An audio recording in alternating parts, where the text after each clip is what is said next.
So, didiscuss natin today ay isang problem na nagko-combine ng flexural fiber stress and transverse shear stress. So, you can see a beam on the top right of the slide na meron pong distributed loading tapos simply supported overhang. Given na rin yung shear and bending moment diagrams as well as yung neutral axis, which is just the centroid, and yung area moment of inertia about the neutral axis. Right away, ang kailangan natin sa shear diagram ay yung absolute maximum value ng shear, which is you can see na 1.88 omega. Omega being the unknown value na pinapadetermine sa atin. Yung kailangan naman sa bending moment diagram ay yung maximum positive and yung maximum negative. So nakikita natin sa bending moment diagram na to na meron siyang max positive and max negative. So hindi lahat ng bending moment diagram may max positive and max negative. Kapag available yung dalawa, then you should consider both of them. Kapag maximum negative lang yung meron, edi yun lang yung kukunin mo.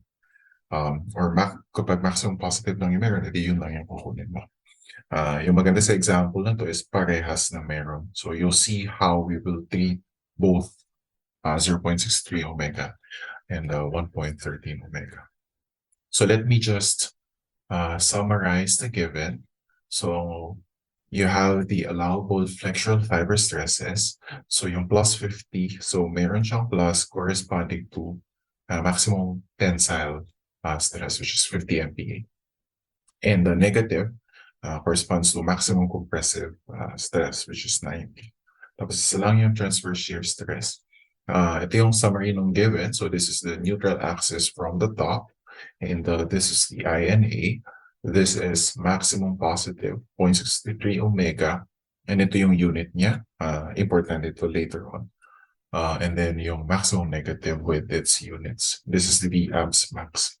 And this is our section, which we will refer to continuously. Now, let's start with the flexural fiber stress analysis. And starting with the maximum positive moment case. So, isa-isahin natin yung mga cases na yan. So, kapag maximum positive moment case, so what do you recall sa mga lesson nyo, no? So, pinapa-smile niyo yung beam. So, that means that the fibers sa taas ng beam are being compressed and sa fibers nung baba ng beam are being under a tensile force. And that means that sa taas po ng neutral axis, negative yung stress.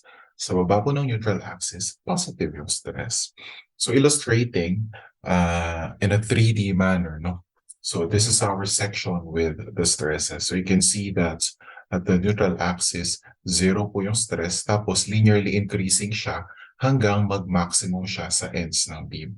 Okay? Yung maximum compressive stress, you can see that yung arrows point towards the section, indicating a negative stress. Okay? Yung maximum compressive stress na nangyayari sa extreme topmost fiber where yung y variable natin or yung distance from the neutral axis is maximum. And we'll call that maximum y top. And then you can see that at the bottom of the neutral axis, yung ating arrows are pointing away from the free body. So that means these are positive stresses. And conversely, we'll call the maximum y at below the neutral axis as y bottom. Yeah. Y top yung maximum y sa taas ng neutral axis, y bottom yung maximum y sa baba ng neutral axis. And this is how the stress block should look like in a 3D manner. Conventionally, in most references, we draw it in a 2D manner kasi mahirap mag-illustrate ng 3D. So kapag 2D naman, dinodrawing lang yung cross section tapos nagdodraw ng ganitong figure. No? So naintindihan natin na itong mga arrows na to are actually into the page and these arrows here are actually out of the page, corresponding to negative and positive stress respectively. Okay, now we'll start with computing for the stress fibers or setting up the equation for the stress fibers at the top fiber. Okay, stress equation at the top fiber rather. So you can see from our discussion earlier, negative yung stress sa taas. So we'll write on the left-hand side, negative sigma minus max is equal to yung formula ng stress natin, which is my over I. Kaya lang since we're dealing with the maximum positive moment case, then you have here m plus max times y top. Again, we're getting the extreme cases kasi allowable yung mga tanong. Pag allowable yung mga tanong, maximum values dapat yung i-consider natin. Divided by the neutral axis. Okay. And then just plugging in what we know. Then on the left-hand side, anong ipa-plug in natin? 50 or negative 90? Dapat yung negative 90 kasi ito yung maximum compressive stress. This is a negative sigma. So negative 90 is equal to negative. So naglagay ako ng negative kasi alam ko na negative yung stress yung pinag-uusapan natin. And then you can see here, 0.63 omega. But remember, this is in kilonewton meter. Tapos, ang advice ko kapag stress yung pinag-uusapan, Newton, millimeter, MPa yung gamitin nating unit system. So, ibig sabihin, itong kilonewton meter, kailangan i-convert to Newton mm. To convert kilonewton into Newton times 1,000, to convert m to mm times 1,000. Meron kang dalawang times 1,000 or in other words, times 10 raised to 6. So, yan, tandaan nyo na lang, to convert kilonewton to Newton mm, kailangan mo ng times 10 raised to 6 na factor. And that's already in Newton mm. Now, from this equation here, again, y top yung gagamitin natin. It's 18.477 divided by our I, which is hindi naman nagbabago yung I na yan.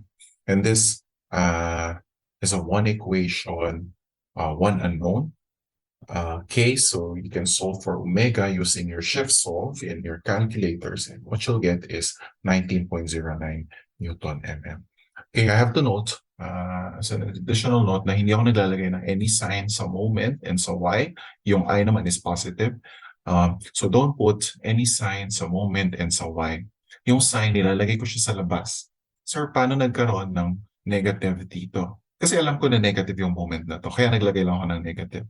Kasi pag hindi ako naglagay ng negative dyan, yung makukuha kong omega dito is negative 19.09, which doesn't make any sense. Kasi we know that yung omega natin is correct na yung sense niya. Okay, now we'll do the stress analysis sa bottom naman ng neutral axis.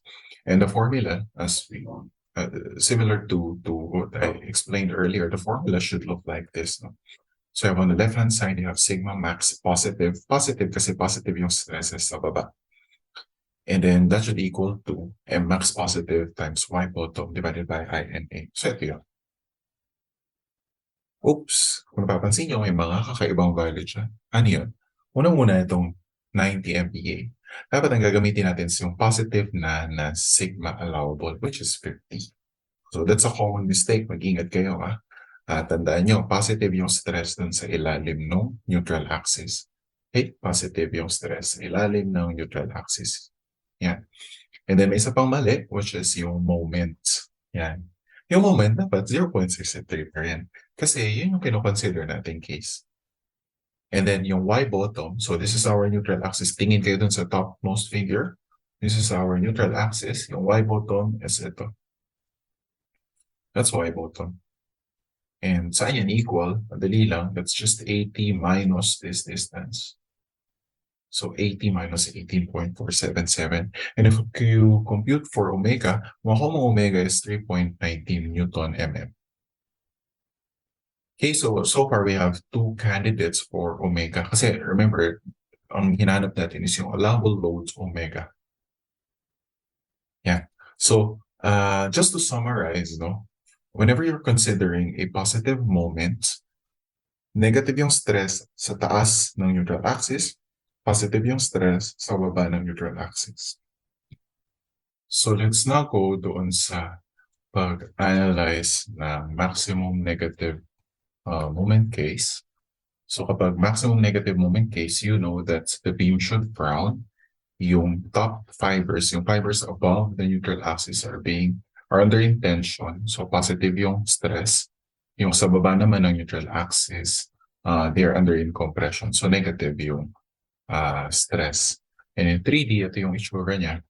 So you can see again at the neutral axis, zero yung stress and then linearly increasing as you go down until you achieve a maximum negative compressive stress no sa baba ng neutral axis.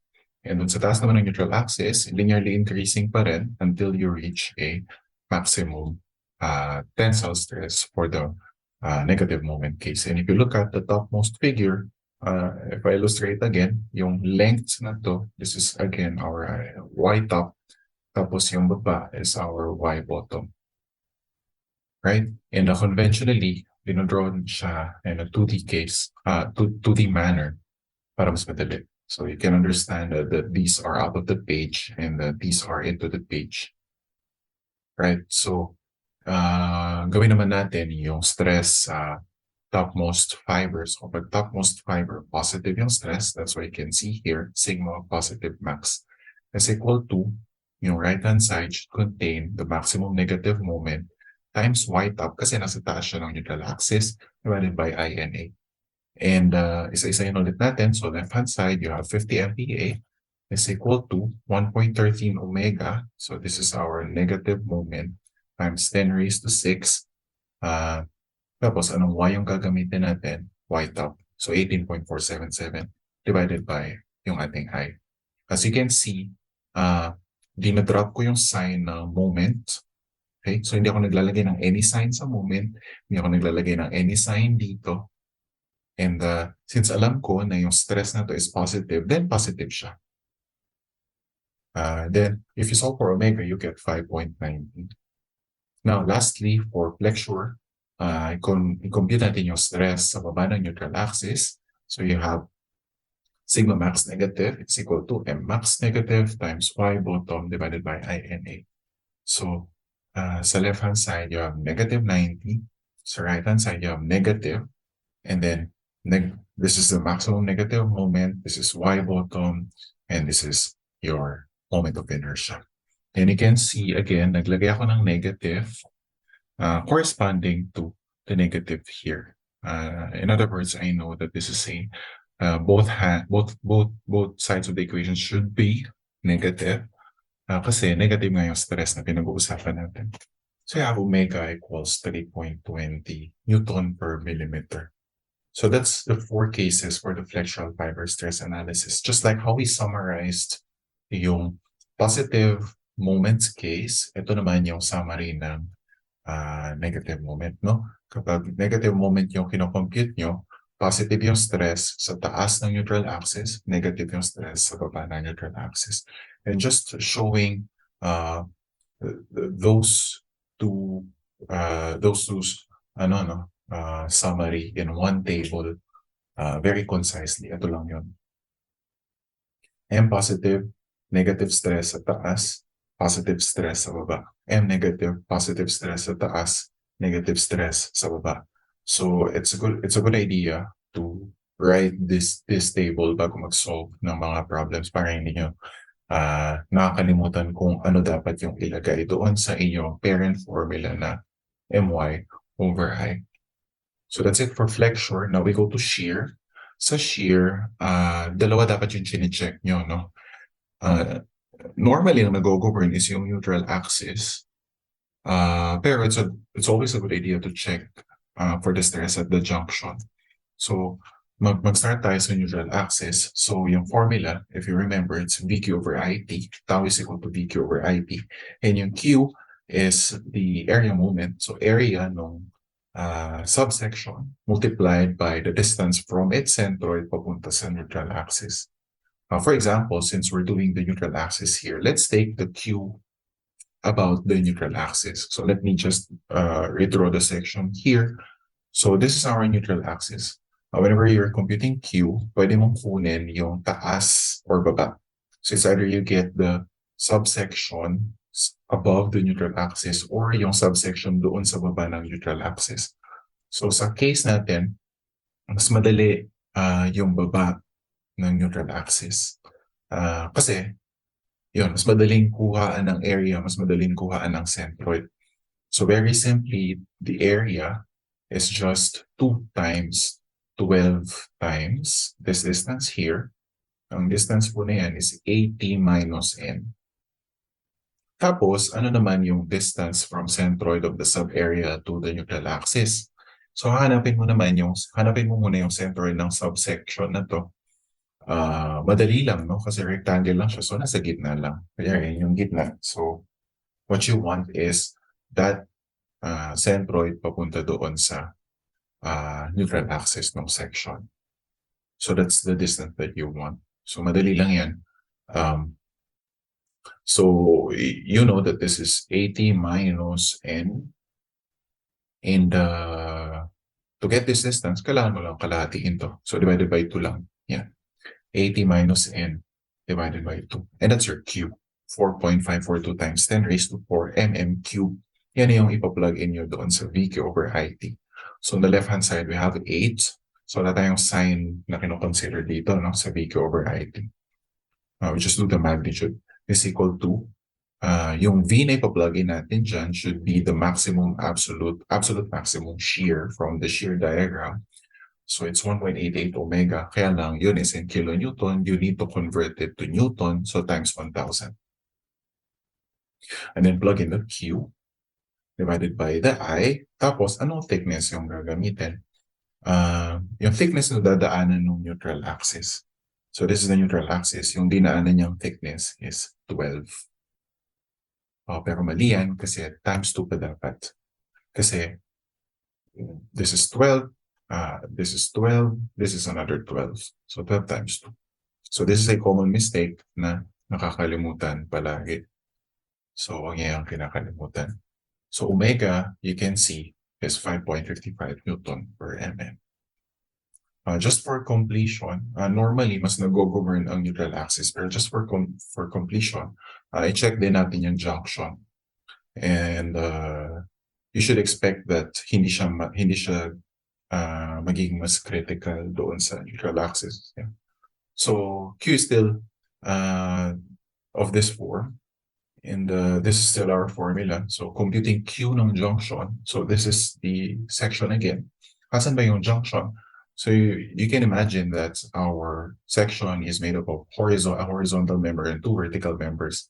Yung junction is kung saan sila connected. So ito yun. Yeah.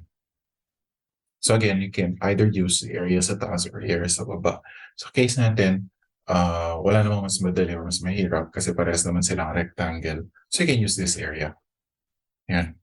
So again, what's the Q? You need to get the area of the subsection first. So it's just 300 times 12. Tapos, yung centroid niya should be in the middle, right? And what you want is this distance, D. So ano yan?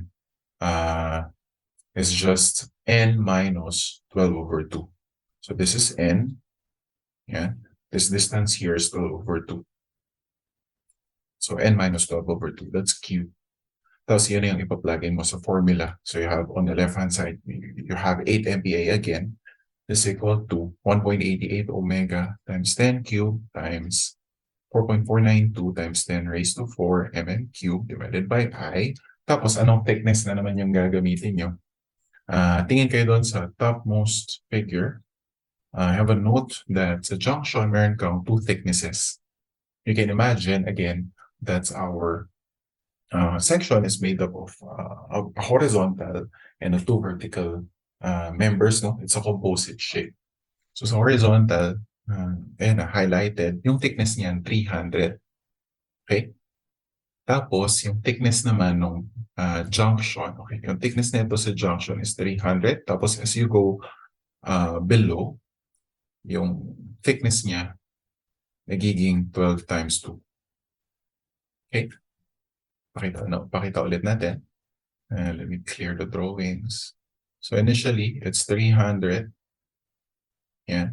Tapos, as you pass through the junction, just after the junction, then meron kang dalawang 12 na thickness. So, anong kukunin mo? Is it 300?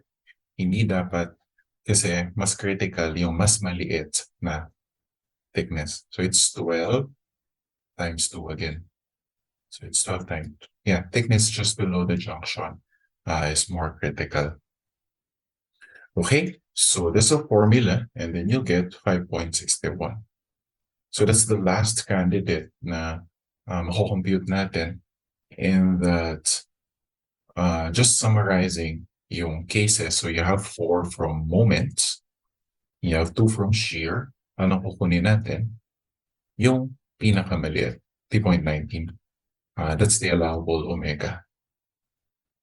So that ends the problem.